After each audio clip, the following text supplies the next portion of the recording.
नमस्कार, जी न्यूज देख रहे हैं आप। मैं हूं आपके साथ आरजू साईं।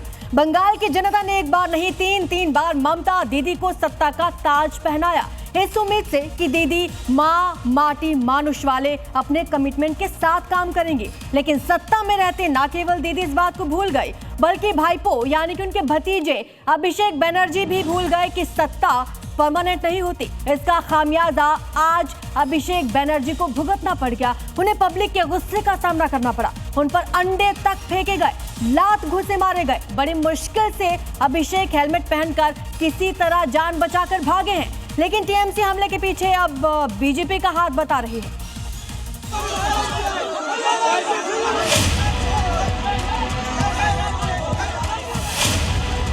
पूरे बंगाल में जिसका सिक्का चलता था, आज उस पर थप्पड़ नंबर 1, थप्पड़ नंबर 2। जिसकी बुआ बंगाल की रानी मानी जाती थी और जो खुद को प्रिंस मानता था, आज उस पर अंडे फेंके गए। अंडे से 15 सालों तक बंगाल में जनता ने जिसके सिर ताज सजाया, सिंहासन पर बैठाया, आज उसी का कपड़ा फाड़ डाला। जिसके इजाजत के बिना बंगाल में एक पत्ता नहीं हिलता था, आज उसके लिए चोर चोर के नारे लगे। एक समय जिस बंगाल में ममता बनर्जी के भतीजे और टीएमसी के राष्ट्रीय महासचिव अभिषेक बनर्जी के शांति निकेतन आवास की फोटो खींचना भी कानूनन जुर्म माना जाता था, आज पूरे देश में टीवी चैनलों पर उसकी पिटाई के वीडियो प्रसारित हो रहे हैं। कपड़ा फटा, चोर चोर के नारे लगे, पहनना पड़ा हेलमेट, भागना पड़ा जान बचाकर। काश अभिषेक बनर्जी को भी सत्ता में रहते याद रहता कि जो आज साहिबे मसनद है, कल नहीं होंगे किराएदार हैं, जाती मकान थोड़ी। बंगाल के भाईपो भूल गए ये बात, तो जिस जनता ने सिर आंखों पर बैठाया, वही जनता अब सिर फोड़ने पर आमादा हो गई। सत्ता की रोशनी में ऐसे स्याह दिनों के बारे में अभिषेक बनर्जी ने कभी सोचा भी नहीं होगा।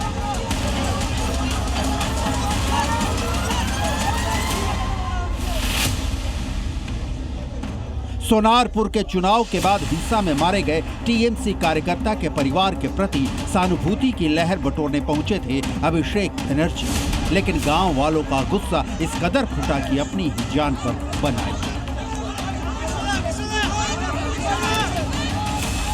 अभिषेक बनर्जी की सुरक्षा में तैनात सुरक्षा कर्मियों और स्थानीय पुलिस के उस समय हाथ पांव फूल गए जब भीड़ की तरफ से अंडे फेंके जाने लगे,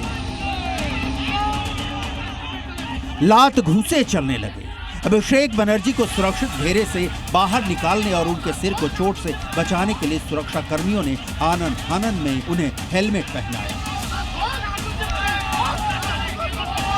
जिस नेता का बंगाल के प्रशासनिक और पुलिस महकमे पर कभी एक छत्र राज हुआ करता था, उसे खुद को बचाने के लिए सुरक्षा घेरे में हेलमेट पहनकर भागना पड़ा।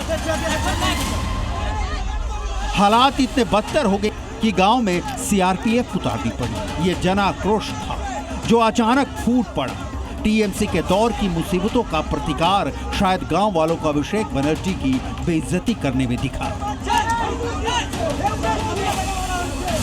जो सिक्योरिटी के लोग भी है, जो 2 लोग मेरे साथ तैनात है, तो वो लोग भी अगर अपने ऊपर सुपीरियर्स को बता रहे फिर भी कोई फोर्स नहीं आ रहा है, तो ये साफ है कि ऊपर से चाहता है कि ये जो पूरा घटना घटा ये चलता रहे, और इसको बंद करने का कोई प्रयास राज्य सरकार की तरफ से है ही नहीं।